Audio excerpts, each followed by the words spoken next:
Вот уже несколько лет жители улиц Титова и Ардзинба не могут вздохнуть свободно. Запах канализации, который чувствуется здесь и в дождливую, и в солнечную погоду, порой становится невозможно терпеть. В такие дни жители просто вынуждены покидать свои дома. Вот это все канализация. Это сегодня более-менее еще дождя нету. А когда плохая погода у нас в каждом доме, в каждом дворе, мы человека домой не можем пригласить. Мы молчали, думали, что что-то сделают. Неоднократно ездили туда, приезжали, они пока вернутся, разворачиваются, уходят. Но людям надоело. Такая незамысловатая конструкция сооружена во дворе одного из жителей улицы Ардзинба. Хозяин дома Юрий Бебе рассказывает, что стоит ему только убрать все это, как канализационная вода затапливает весь двор и огород. По улицам Титова и Ардзинба, где на сегодняшний день проживает более 100 семей, проблема с канализацией существует уже много лет.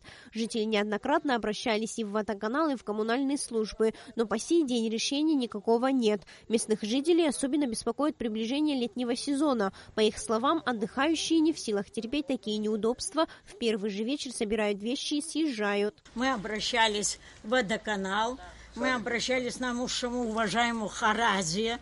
Неоднократно документы там лежат. Сказали, ничего пока не можем делать, там где-то забито, еще оказывается дальше.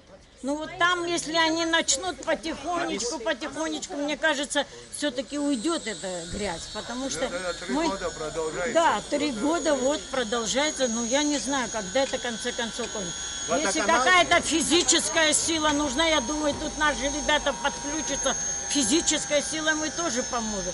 Главный инженер МУП «Водоканал» Мираб Анкваб отметил, что проблема существенная, и ее необходимо решить в самое ближайшее время.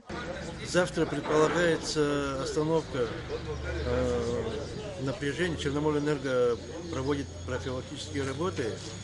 Но, используя вот эту ситуацию, мы тоже со своей стороны, здесь без остановки воды, без того, чтобы здесь воды не было, не почистить вот эти колодцы. Коллектор невозможно почистить.